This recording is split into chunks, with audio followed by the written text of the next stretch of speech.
Well, thank you. Now let me ask you here. Let me ask you for a second. We had all these folks that were trying to get your attention, and there was a lot of distractions going on in the room, a lot of noise kicking around, and in order to make it sound different, we had somebody start singing, and then they started doing jumping jacks and stuff and getting loud. But then it took somebody just to walk in, thank you, John and Wayne, to say nothing and look at, try to figure out what in earth is going on. Now, what caused that? Noise. Something different. It was something different. Something that attracted your attention that was not in the ordinary. Because there was a lot of noise going on, and all of a sudden, somebody walked into the picture that was just a little bit different that we all put our attention on and saw. Well, that's kind of tying in what we're doing here with showmanship. We're actually going to try to figure out a way to attract the attention just for a little bit to help enhance our program that we are offering as a caller or a round dance leader or whatever you might be at that particular time to help your own presentation. So to start things off, right off, we have with us on my left-hand side, out of Ohio, I asked him, I said, well, how long, have you been calling? And I wanted numbers, and I had to break out my calculator. But I got some response, something about the tablets and Moses, things like that. But let's give a big hand to Jerry Helt right up front.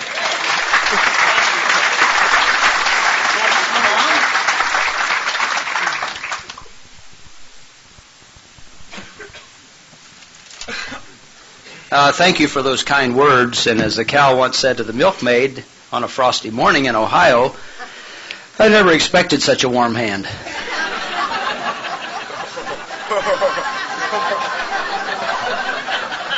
Young whippersnapper.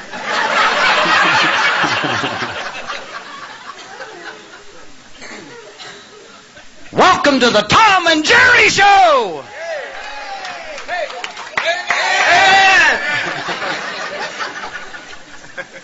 I hope everybody's awake.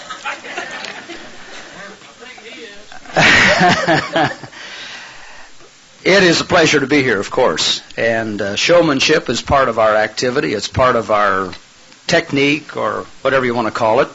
And it's always good to give definitions. And I went to Webster's Dictionary, and the definition of showmanship is one who is adhered to exhibiting things to advantage.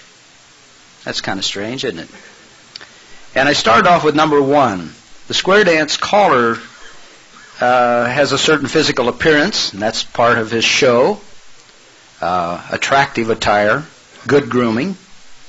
Number two, stage presence, good physical mannerisms, pleasant facial expressions, pleasant body gestures. Number three, one of the most important aspects that a caller has in his verbal usage. The combination of voice and music are essential tools in conveying good showmanship. Number four, to sum up caller showmanship, it's the psychological use of all the above elements to conclude a dance by bringing total enjoyment to the dancer.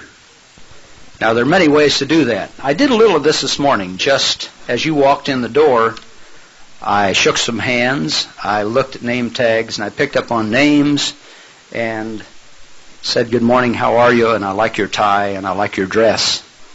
And all those things are bringing a crowd together. If you can do this at a dance, if you can get there a little early and meet and greet people with a very positive smile on your face, and say something positive to these people.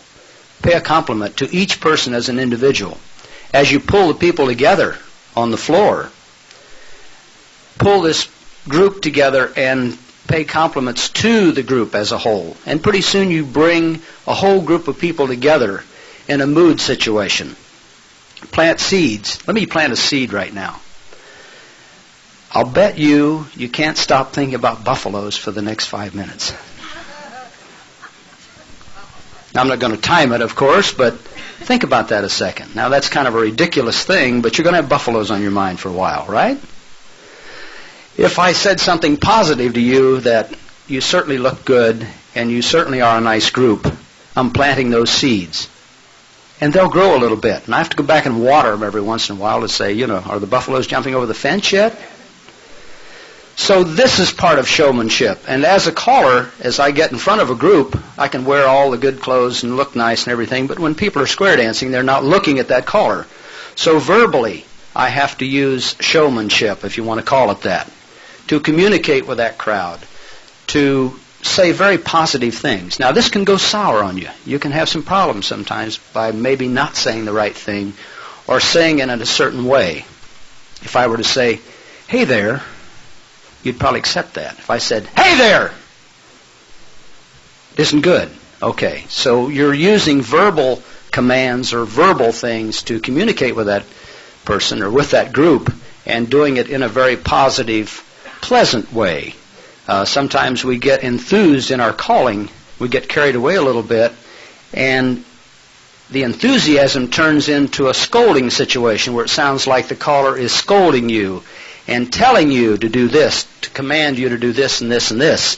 And you lose that pleasant feeling that you should get. So that might be an area that you don't want to get into, saying negative things to people. I remember a caller who went around within the group and told a joke to each gent, or to a group of gents in the crowd. It was kind of a raunchy joke. And then he went around to ladies and he told another joke within the same vein, only a clean joke. And during the course of the evening, he played with that by saying, the man went to bed and he did, and the guys are going, yeah, I know what he did. And women says, oh, yeah, that was a funny joke. So he played the crowd, and that would be verbal showmanship to a certain extent. How am I doing? Are we doing all right? You doing time-wise? Okay, good. Take my time, they're telling me. We're talking about appearance. What's this? You got 10 10 seconds. seconds, okay. Well, we didn't point yet. We'll take it back. I'm going to put you into a situation. We talked about this with our committee here, and we debated whether to say something about this. It's nice to look nice at a dance. It's nice to walk into a dance and look like you know what you're doing and have clean underwear on, whatever. And what's that? I said, I hope they don't look at that. You never know. In this day and age, you never know.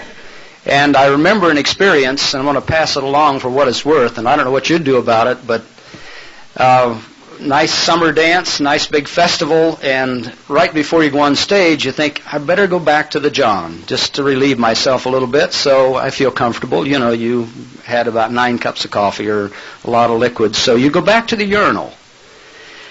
And everything works fine until you push the little lever, and this thing sprays water all over the front of you, right in the crotch. You got this nice light western suit on with water all over the front of you. And you're going to walk on a stage, and you don't have a podium to hide behind like a preacher, or like we are today with my all wet up here. What do? Now, showmanship? That's certainly a showmanship. And I talked to my colleagues here about this, and they said, well, one guy says, I think Tim said, he went back to the John, he's got his leg up in the air, and he's got the blower going, blow drying himself. 2 dancers walk in and said, who's this creature that we got as a caller in here? What is he doing back here in the John? So, it's something you may think about if right before you get up to call a square, you might be better off not to take that trip back there and go to the risk of having that thing spew all over the front of you, and then you've got to explain that to people, but it's very hard to explain. I'm going to wind this down here a little bit. Now, let's see, I think I had 2 more notes here. My wife gave me a note, said, pick up the kids. No, that's not it. Show business or showmanship or whatever you want to call it, I think starts probably in a class situation, in an introduction to square dancing. When you teach something or if you show something, I think you walk out on the floor, and it's always a nice idea in a teaching situation, if you can walk out on the floor for a first night and say, this is a promenade and this is the way you hold your hands. And I think that comes under the heading of showmanship, showing how it should be done and maybe how it shouldn't be done, so people have a little comparison. That would be under the heading of showing.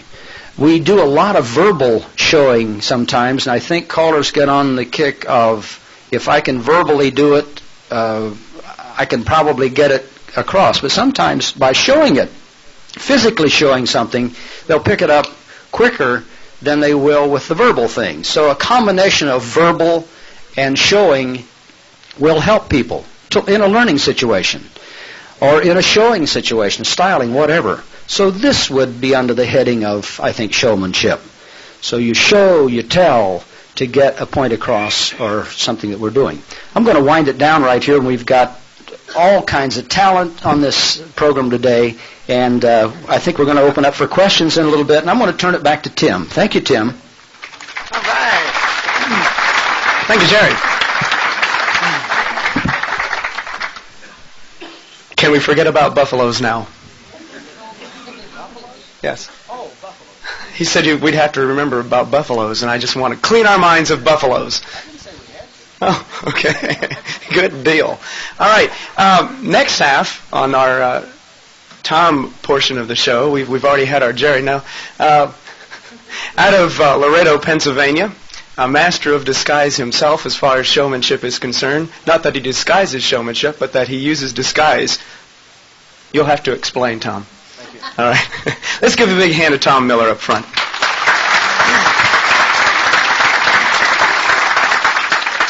Morning. Hope you enjoyed this session. Have a good morning, and coffee break will be in 5 minutes. No, Jerry, everything we was talking about, Jerry covered, and that's what's nice. He's small, but he's a big personality, and I'll answer the question how long Jerry's been calling. He's been calling ever since Moby Dick's been a minnow. But now, to go back to a couple of things that Jerry had mentioned about stage appearance and so forth, we really don't look at stage appearance that much. A lot of the guys that are traveling the circuit would, but the guys who are just starting to travel, they don't look at stage appearance as part of the showmanship. That may sound kind of silly, but they really don't look at it. They think of walking into a hall, setting up the equipment, calling a 2.5-hour dance, taking the check, walking home, they've done their job. I wish it was that easy, but it's not. From the time you walk into the hall, from the time that they close the door and shut the lights off, you have a job to do. And it's very important to remember that. And a couple of things that we talked about at our meeting yesterday with Jerry and Tim is some of the things that people do and different things that guys do on the stage at a dance festival, one-nighter type thing. And some of the things that I heard was remarkable. And I want to just pass some of these on to you. We've had some guys already across the country that I've worked with, and Tim and Jerry shared this with me also, that when you get onto a stage, you got quite of an area to cover. When you get onto a stage and you're working with a guy and you're standing side by side with him and you look over and you see this guy calling and he's chewing gum or he has a chew or a snuff, he's chewing Copenhagen, is unbelievable. Because the first thing you know, he turns his back towards the people and he has to get rid of the stuff that he has in his mouth. That is known to happen with me already, and it is true. And it is a shame because the people, when they see any action on a stage, a body movement that the caller is doing, you're going to get some sort of an eye contact. And when the guys do this, or they stand there and they cross their legs, or they lean on a table, and they don't have very good posture, it is bad showmanship. We are in front of thousands and thousands of people every day of the year. And showmanship has to be the number one thing that comes before anything else. If you have the talent to do the choreography, or you have the talent to do the singing ability and so forth, that's a different aspect of showmanship. Showmanship is appearance, how to arouse the dancers, how to make smiling faces. And so many times that you work with guys and they'll make comments to the dancers after the dance is over. These dancers couldn't dance tonight. Evidently, their caller didn't do a very good job teaching them. You're not making very good points. Because they're going to say, well, listen, maybe that caller that taught them did it in his own way, or had his own way of doing it. So the one thing you don't want to do is go in and criticize how the dancers are dancing. If they have a nice home program that caller is doing and a nice showmanship towards the dancers, then he's doing his job all right. But a couple of things I want to touch grounds on here in the next few minutes. Amen. At least we know we're not sleeping. That's good. A couple of things is, someone asked me recently at a dance I did, how do you know when to get the people involved? And a couple of things is when you do it, for instance, I'm going to throw this at you. When you do a four ladies chain, a lot of guys say, well, the four little ladies chain straight across. Turn them, chain them back. While the ladies, they'll go across and they'll come back. If you can put a little bit of zazz behind that, like a little bit of pizzazz, and say, four ladies chain with enthusiasm, you would not believe the response of the crowd that you're going to get. And when they turn them and you say, chain them back, boys, cheer them on. That's a different form of showmanship. Because you're getting the dancer's attention. And with hand gestures, when you do that, if you would say, four ladies chain with enthusiasm, give them a little bit of a hand gesture. It may look silly when you're on a stage like this, but by God, it's going to work for you. I guarantee it. It has for me. It's really tough to stand up here and talk about showmanship. Especially when you get onto a stage, you want to be yourself. You got to form your own type of showmanship. You cannot be a Jerry Helt or Tim Marriner or Tom Miller. We don't expect that. You got to get your own ways of doing showmanship. But you got to be careful. You got to be careful that you don't hurt. Because when you start hurting people, then you're going to be losing ground. A couple of other things that I do in my program is I get the dancers involved, especially with the singing call. And I get them to do a nice easy figure, of course, with the square throughs and a right-hand star and come back and make the left and so forth. But I do that figure by myself. I call it. And then the second time through, I get the people involved. I say head square through what? And also, of course, they'll say 4. Everybody make a right hand, and they'll say star. Come back in and head star, and they're going to say left. And by the time of the 4th figure through, you say head square, and they do it. What do you do next? They do it. What do you do next? They do it. And when you come out to the last swing, everybody say, you do what? And the response is tremendous. But you got to be careful that you got to use the same sequence all the way through the singing call. Very important to remember that you use the same sequence in the singing call. Because if you change it the 3rd time, when the 4th time comes by God, they ain't going to remember what they're going to do the first time. All right? So it's very important to remember. We got a lot of showmen across the country, regardless if they're full-time or they're part-time. I said in a lot of, at the conventions and so forth, and I love to sit back and watch the guys on the stage, regardless if they're a name caller or if they're not. Because you can always learn from those people. But like I said, you don't want to get the same style as the other guys across the country. You got to develop your own style. And sit back when you're working with 3 of the 4 guys, or you go to a convention or a weekend or something like that, or you're just dancing, whatever it may be. Sit back and watch the other guys, how they work and how they handle themselves. It's remarkable. You'll learn more than you'll ever imagine from somebody else on the stage. And stage appearance, I used to have hair, a long time ago. I started calling 15 years ago. And I had a lot of help with my calling, in the aspect of, because I used to have hair and the whole bit. And our club caller used to take up a collection so I could get a haircut, But that never bothered me. And now I look back and I say, he was right. The grooming and the posture and everything about showmanship all comes back to the one.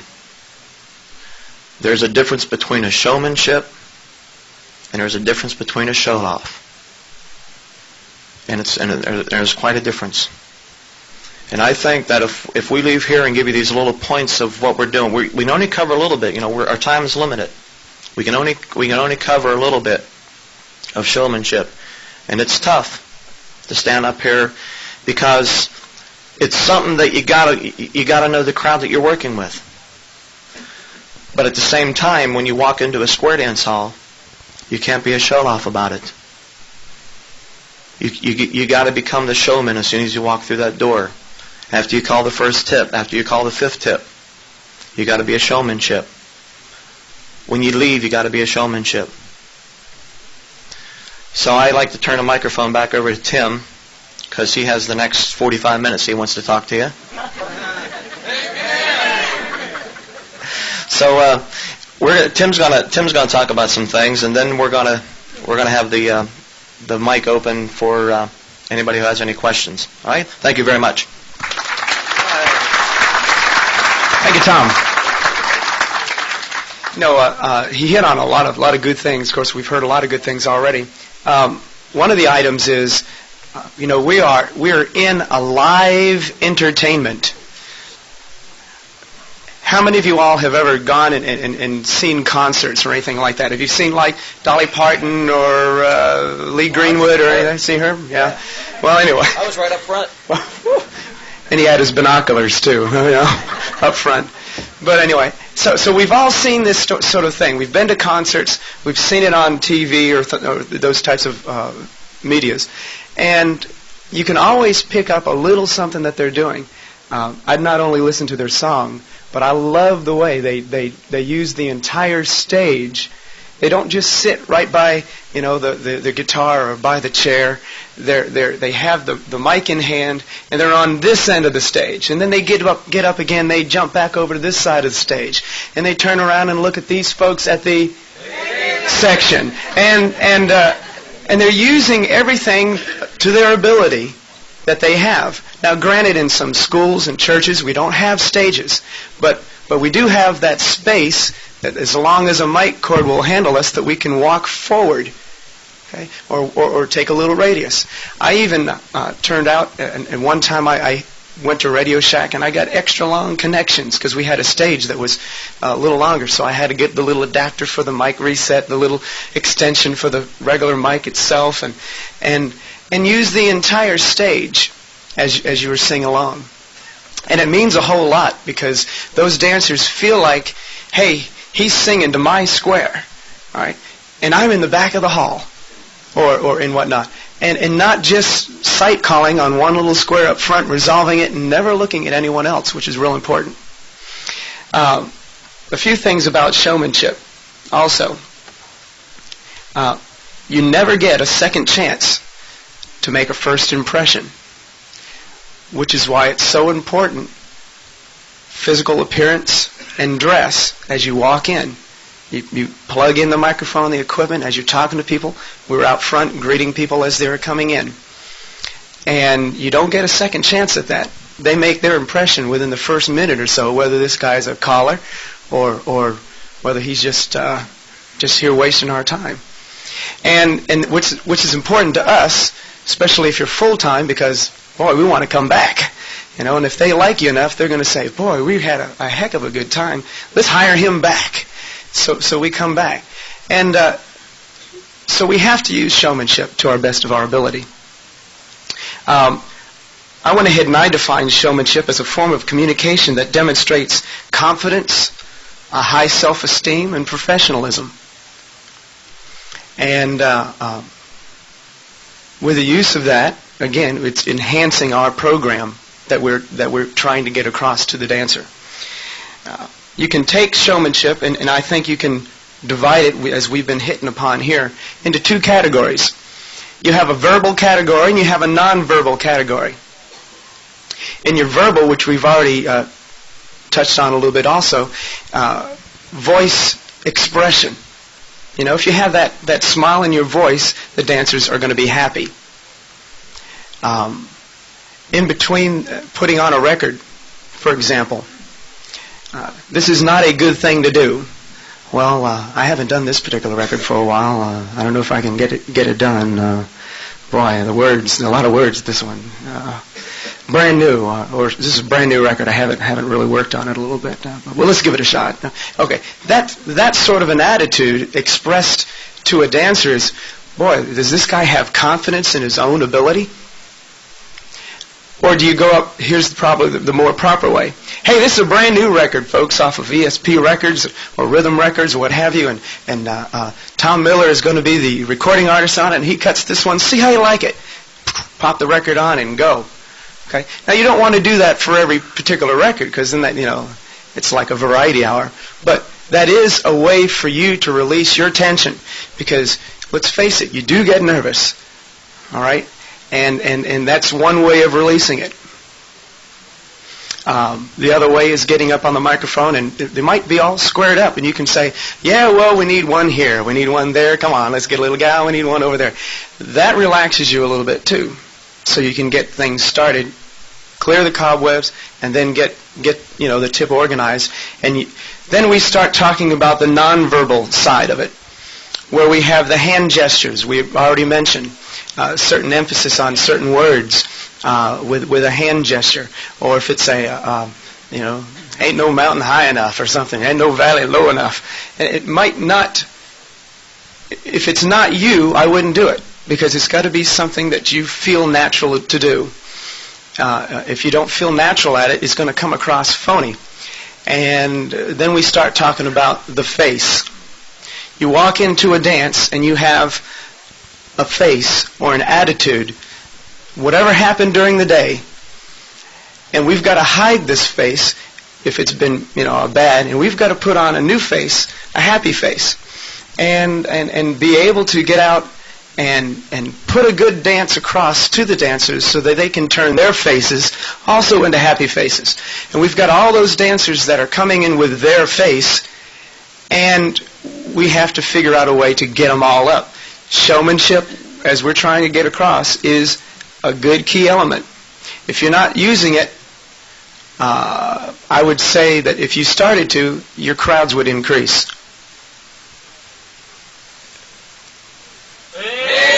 All right, you got a little quiet in here. They're just kind of, oh yeah, wow. Anyway, so a few things that we were talking about. Tom had mentioned to have them sing the calls. During a patter record, sometime during the dance I'll say, all right, head square, and you say, 4. Through. God. Okay, now wait, that's the first time through. They don't understand what you're doing. All right, now you do. All right, everybody do a do-si. No. Make an ocean. Right. Swing. Right. Boys, run to the... Right. Maybe. Okay, so they're a little hesitant on that. All right, Ferris. Buffaloes. No. Chips.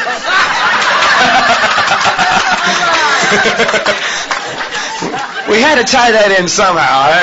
Left me hanging with buffaloes there. Get them in standard lines, 0 lines, somehow or another.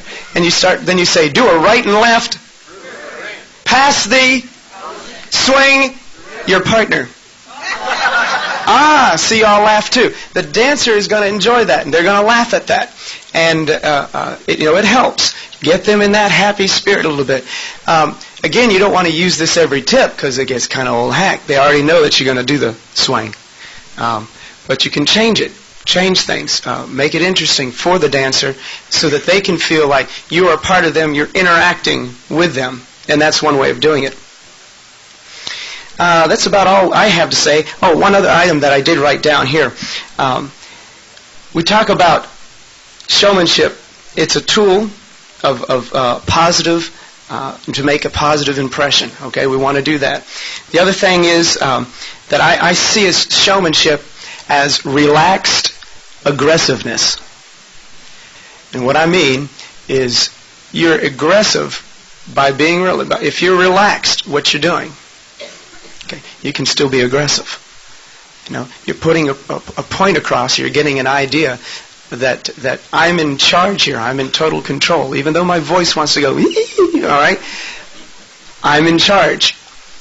And this relaxed aggressiveness does work. And it generates a lot of enthusiasm. Then you get the enthusiasm back, and then you get the ball rolling. It's all on your side. At this point in time, we want to go ahead and just kind of open it up for any discussions, questions. We've got about a half hour or so to do that. And if we can do so, we'll start off right here. If you would, stand up, state your name, where you're from. We'd like to have you. Dick Lowe's, Columbus, Ohio. I own a company called Halco Industries. We're working on something that will be a big benefit to the caller. A new microphone. Head's about the size of a baseball. Handle's 2 foot long, weighs 35 pounds. You have to use both hands to hold it. That way the caller has something to do with the other hand instead of sticking it in his pocket. Such a deal. The Braille guy. We had a story here related to that. If we can get Jerry up, I think. I think Frank Lane, is Frank in the house at all? Well, I guess I can tell the story because I think it's really Frank's story. In a caller training program, they had a sightless person, a gentleman who was learning to call. And they were teaching showmanship, of course, and standing and good posture and not putting your hands in your pocket, not crossing your legs and leaning against things. And this sightless gentleman got up to call, and they were doing a critique on him. And as he called, his hand, he kind of slumped a little bit. His hand went in his pocket, and they went up and pulled his hand out of his pocket, and he stopped the dance and started over again. And then his hand went back in his pocket, and this happened 2 or 3 times. Every time they pulled her hand out of his pocket, why, he'd stop, and they were trying to figure out what's wrong. He had Braille notes in his pocket. He was reading his calls.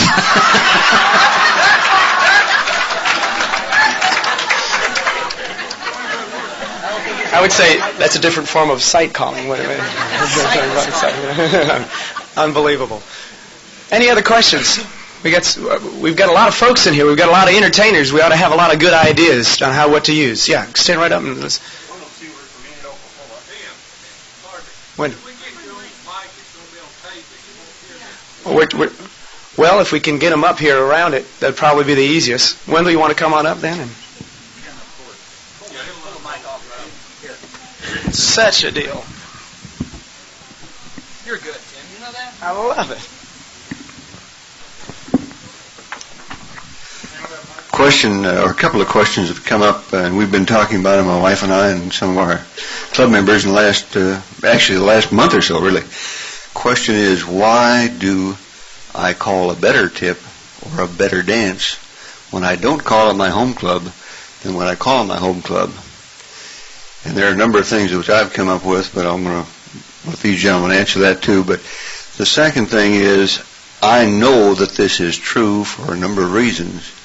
How do I psych myself up to overcome that and call a better dance for those people who I work with all the time than for those people that I see only once or twice a year?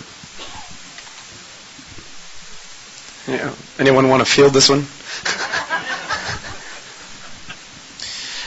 To answer your first part of the question about you call better dance to where you're out as a guest caller as to you would in your home club, I think what it is, I think everybody gets into a rut. You know, and you take the dancers for granted that you call to week after week. And I think what it is that callers are afraid when they go into their home club, they are afraid to present something different to them because you know how those people react to what you might call different. Where when you're on the road or doing a guest calling engagement, you're a little bit more built up to try that because you never call to those people only the once or twice a year. I know myself. I try to do something different every week for one of the home clubs in my area. I give them something different all the time, and they don't know what to expect next when I walk into that hall. So I'm always out looking for new material, and I think it comes all back to doing your homework of changing your routine, get the dancers involved, like some of the things we said here this past hour, and get them involved with your activity as audience participation type thing. And we, one of the things I do back home, we have a lady that's she'll be 89 in April. She dances every Monday night with us, and I've known her for a number of years. And when she's walking by, I reach out, take her hand, and bring her up and let her sing with me. And the dancers love it. And the comments that you get, well, that was nice of you to do that. Well, that's not the reason why I did it because of me. I did it because of her, because you're getting her involved. And it rubs off not just from you to her, but it rubs off from her to everybody else. And I think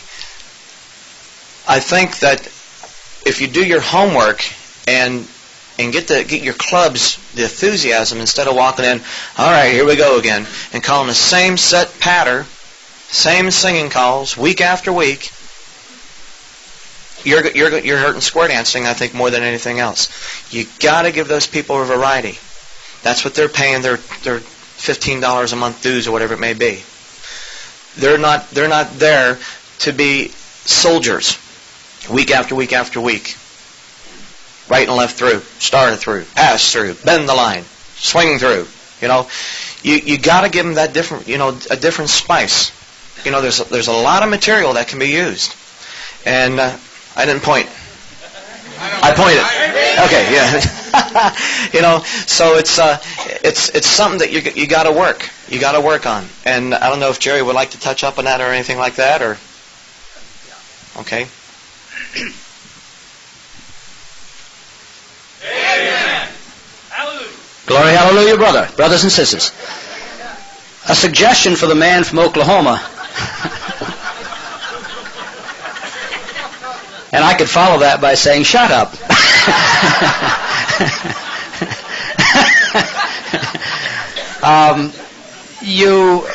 I think when you go out to call, people are enthused about your calling, right?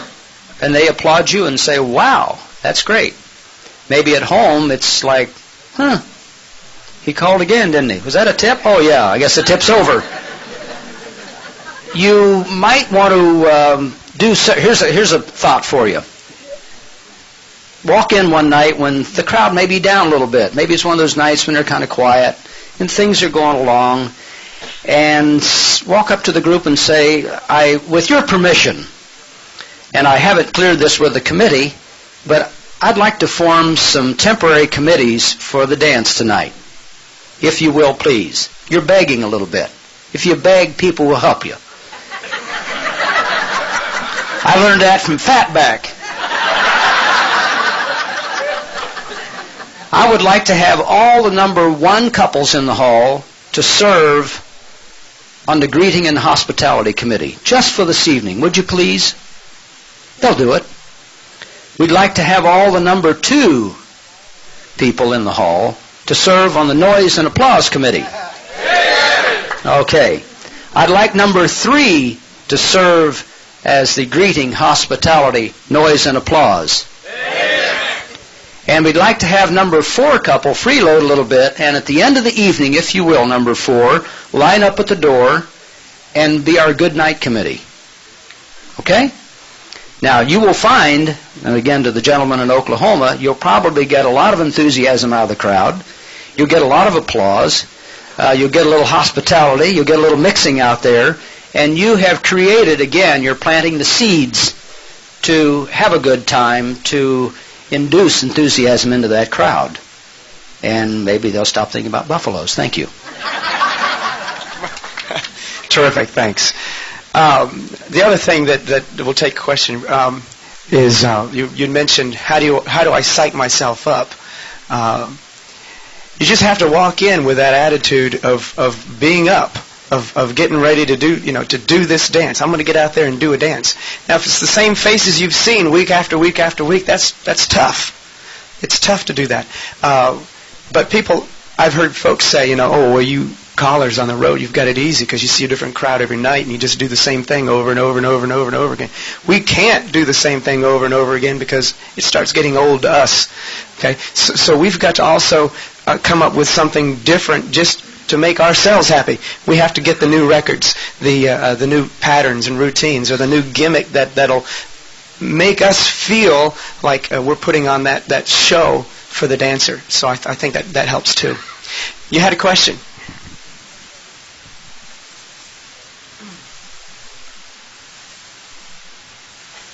Hi, my name is Kathy Villa, and I'm from Newark, California.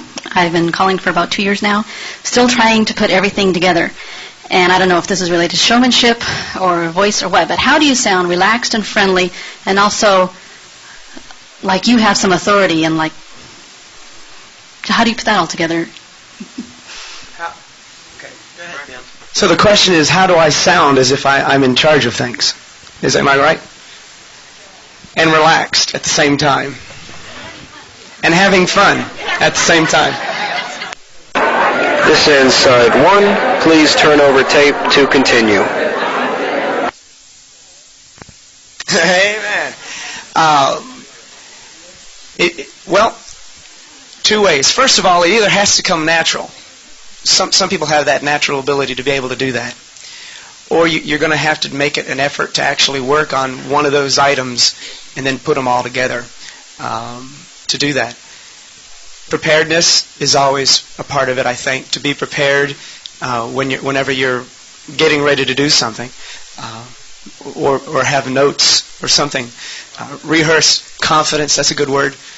Any other words? Well, experience does help. I mean, in time it will get there. But to have that rapport with the people and the dancers, like you say, you're going to have to develop that, I think, and work on it. If it doesn't come natural. Sure, Jerry. The hardest pill to swallow, I think, for any caller, and I sympathize with what you're saying, is to walk in as a guest caller, a big-time guest caller, and you have a crowd of people on the floor. The floor is slick, okay? It's an ice skating rink. The acoustics are very bad in the hall. You have a nagging committee on your back. The air conditioning is not working. Your whole world is coming down over your ears, and you stand like an idiot and smile and say, "Aren't we having a great time tonight?" Yeah, is that your dance? A suggestion for you. Have a love affair. Sit down, Tom. Sit down, boy. Down. Pick out. Look over your crowd, and I would suggest. Would the gentleman? Would you stand up, please? Just stand up. Would the gentleman from Sweden, right here, the tall fellow, would you stand up? Now, pick out a guy like this. And have a little love affair within yourself and him. You don't have. Just look at him every once in a while. Call that whole dance to him. You'll call the best dance of your life. You'll smile. You'll have a great time, and you'll make money. I love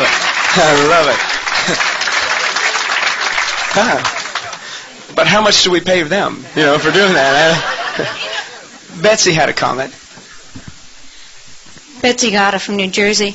Going along with the whole thing of psyching oneself up, people have at times taken pictures of me in different places, and they come back and they give me this picture which holds a memory. And in my briefcase, I have a whole packet of pictures that have special meaning. And at some point, if I'm going to the dance, I'll go into the ladies' room, I'll take the packet of pictures along, kind of rifle through them, and I'll be then starting to think of happy things. Maybe Tim and I did a weekend together, and I'll use a record that went really well. My husband was there. Square dance. Dream on, yeah. Square dance, of course. What else? Hey, that's our part. I'm here, I can use it. But seriously, if I've called with somebody and there's a record that went really well, I can use that to bring myself up. And I don't have anybody in my crowds that look like Robert. It's hard when the crowd is 88 years old.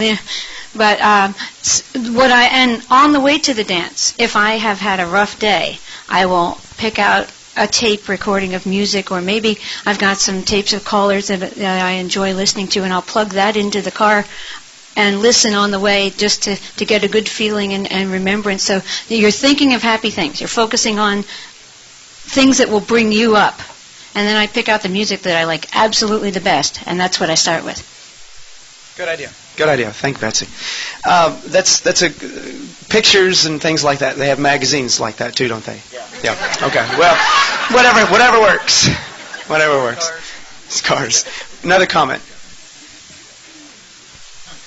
Rod Shipping, Lancaster, California. To expand, I'm not that tall, Tim. Kind of going along with what Jerry said about your confidence problem or whatever. A lot of times, and I'm sure a lot of us do this. You'll have however many squares out there, but you have one person out there that just really doesn't seem like they're enjoying themselves.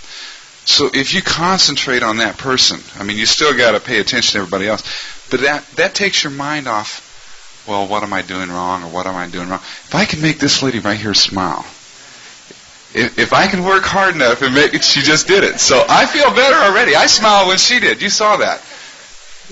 Then I've overcome that without even having to think about it. I've worked on that one person, and then I can. Hey, I got another one over here. I got to make this lady smile, or whatever, And you will get that confidence and the command, because you're trying to make her smile. You don't worry about what you're doing so much other than making her smile. So you have the authority. Amen. Thank you, Rod. That brought up a good point with whenever you're looking at a square or looking at a hall, no matter how many you have there, if you have 3 squares, you think, well, how am I going to get myself up? We have a terrible crowd tonight. You have to look out there and say, boy, there are 300 squares out there. We're having a ball. Let's get out there. You have to have that attitude to do it. Because you want those 3 squares to have just as much fun. You don't want to slight them any, as if there were 300 squares in that hall. You give them a 300 square dance. You really have to. And you have to have eye contact. I make it a point while I'm calling that I'll have eye contact with somebody in each square. And if I can do that in a given tip, then I feel like I have reached the entire hall. And they do. Somebody will come up to you later and say, boy, and you make a comment, hey, you look good out there. You're having a good time. And they say, yeah, we were. We're having a good time. Thanks. I think we had one here, and then we'll get right over to you. So. Dick Lose again. I think most of you have tape decks in your cars. While you're on my choir experience tells me this, while you're on the way to your dance, put a tape in, something that you like, and sing along with it. You've got your voice loosened up, you're in the hall, you feel good. You want to keep your variables to a very minimum.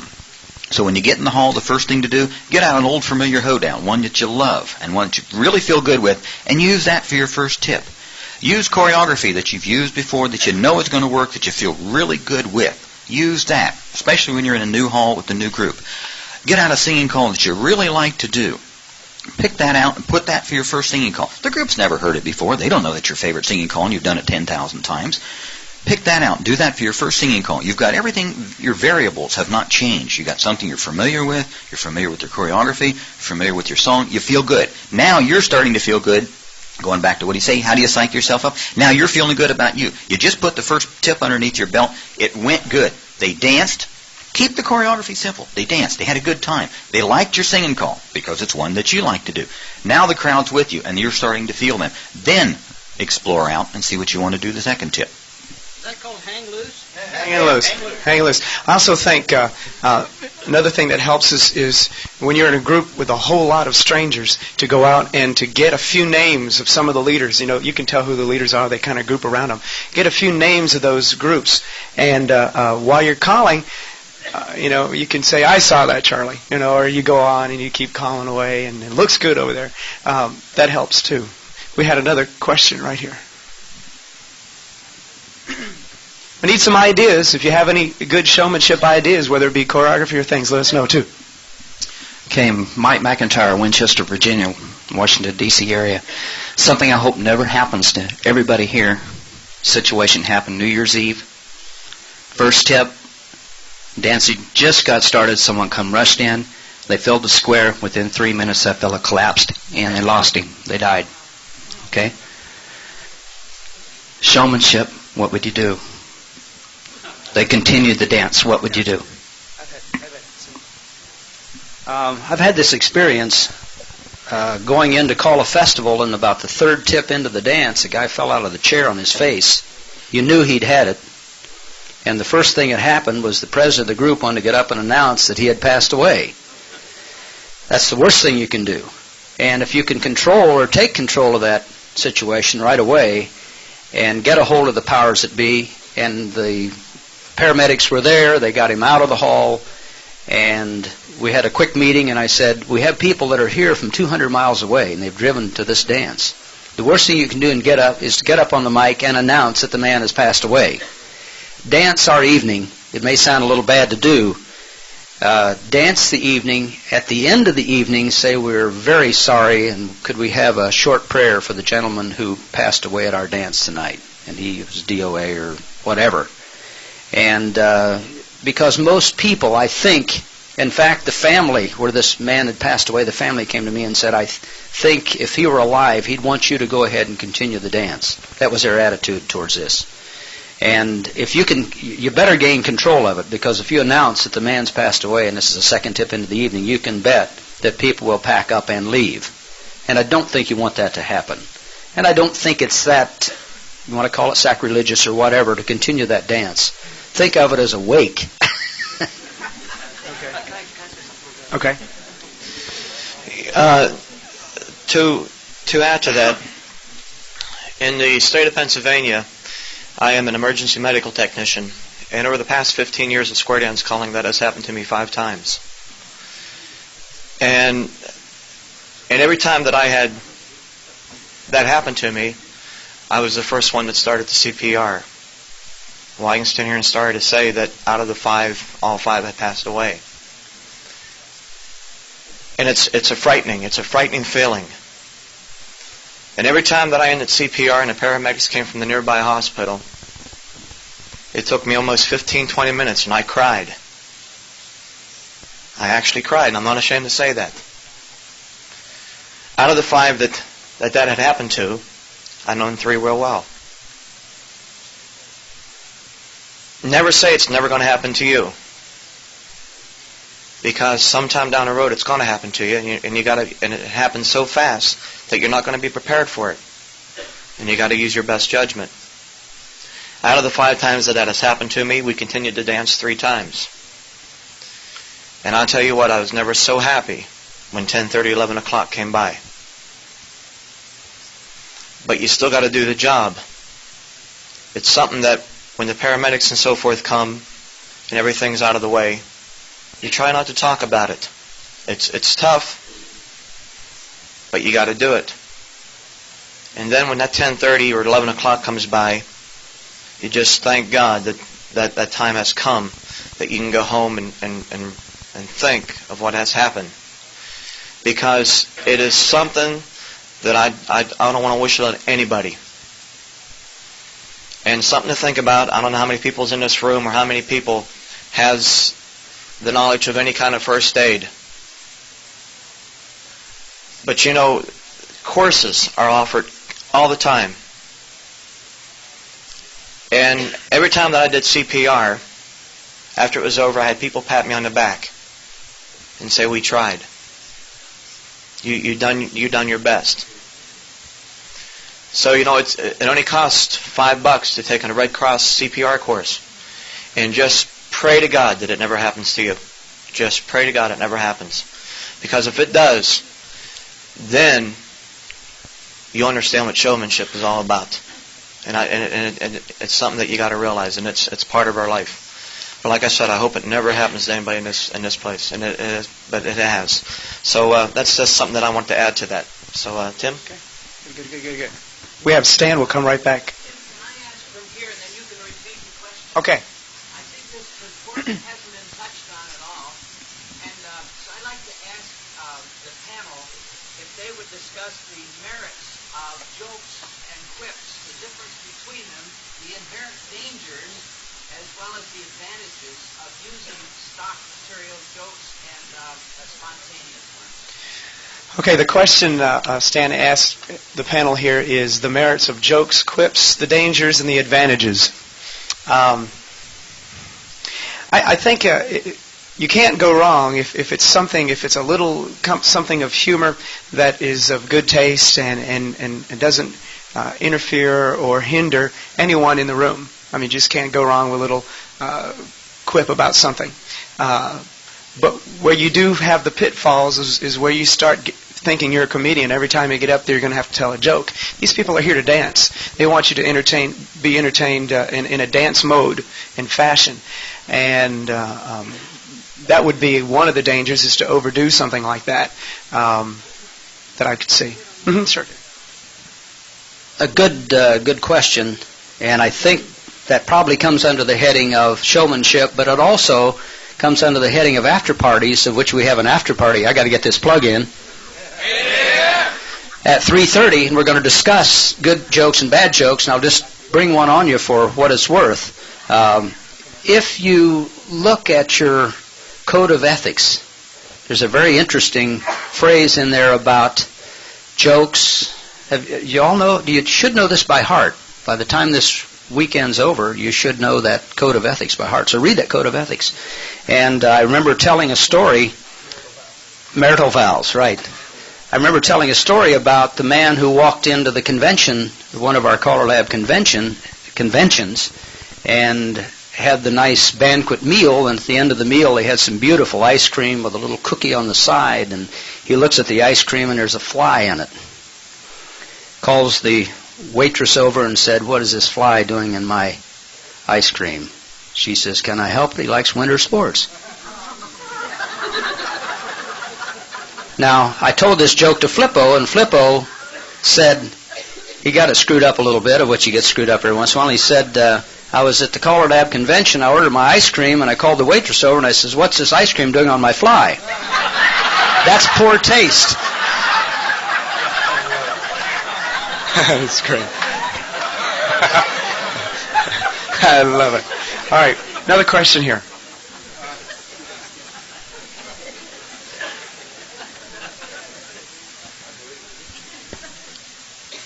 Frank Keyser from Belleville, Illinois. I'm going to make 2 comments. One of the things, I think it's poor taste when you get people squared up on the floor and then you say, "Now I'm going to tell you a couple of jokes." I think that's a mistake. Okay, yeah, I think that's a mistake. For someone dying at a square dance, it's a little bit of your attitude. I think even your ministers now are considering this a celebration rather than a time of sadness. Any other questions? We have just a few minutes. We need to wrap things up. Betsy. I'd like to know about his disguise. Oh, his disguise. Yeah, I don't know anything about that. Can I say a second about his disguise? Tom is an after-party man, and he periodically will dress up a part. And, well, I think Betsy's up now. No, actually. So he's got a few routines that he gets together at after parties, which is another part of showmanship. Showmanship doesn't stop just at the dance. It might continue on when you go to the restaurant or when you go to the after party to get intermingled with the dancer. And he's got a couple of great disguises. You had to take him aside so we can tell all about it. Thank you. Betsy Gottigan. Getting back to the pitfalls of quips and jokes, Tom mentioned it. I think he touched on you don't want to hurt anybody's feelings. And one of the pitfalls of making quips is that someone can take them the wrong way. I myself focus on, if I'm going to make a quip, if something was a little shaky, I focus on a positive sort of quip. Like, "Boy, you guys did a wonderful recovery." Or, "You made that so exciting." And I find sometimes I'll be looking at one square and caught them being a little shaky, and I make, "Wow, you made that so exciting." And 3 squares back there did something similar, and they all thought I was talking to them. So then they all took it in a positive manner. Where's Ed? Ed Foot. Broke down smoothly, though.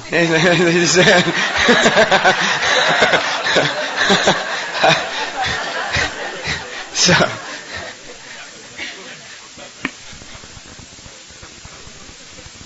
Chuck Jaworski from Chicago. I think when you make jokes and comments, if you keep them general rather than particular people, it's better.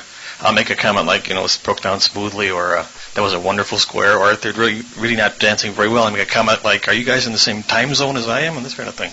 I think if you keep them general and not particular people, they accept it better. Here's a little trick I can do sometimes. If something should happen and maybe a square or two on one particular side might have done, I'll just make a good effort to walk right over and take the speaker and kind of turn it and shake maybe it was the cable or something. It didn't, not their ability, but the fact that it didn't come across quite as right, something happened. Any other questions? All right. If not, we're going to go ahead and wrap up with a couple of summaries. First of all, let's get Tom here. I want to read just and quote a thing that was written on a book.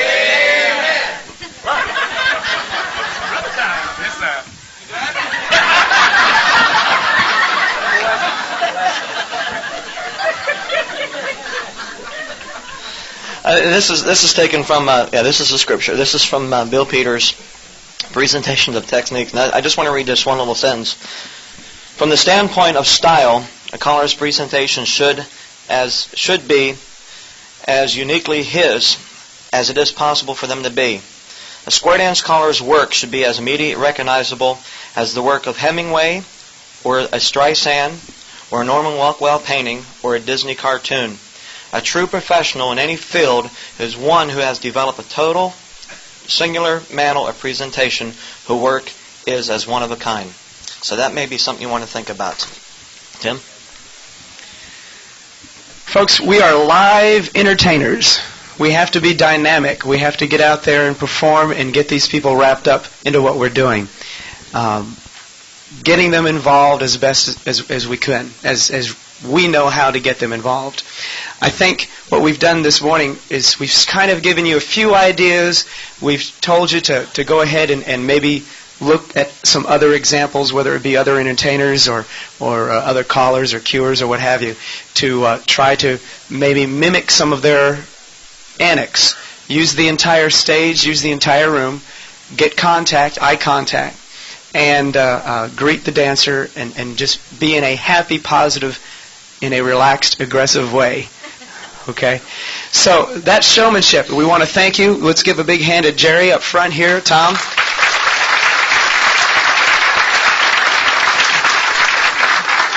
I guess that about wraps things up. Okay, Jerry? I have 3 words to say along the lines of showmanship.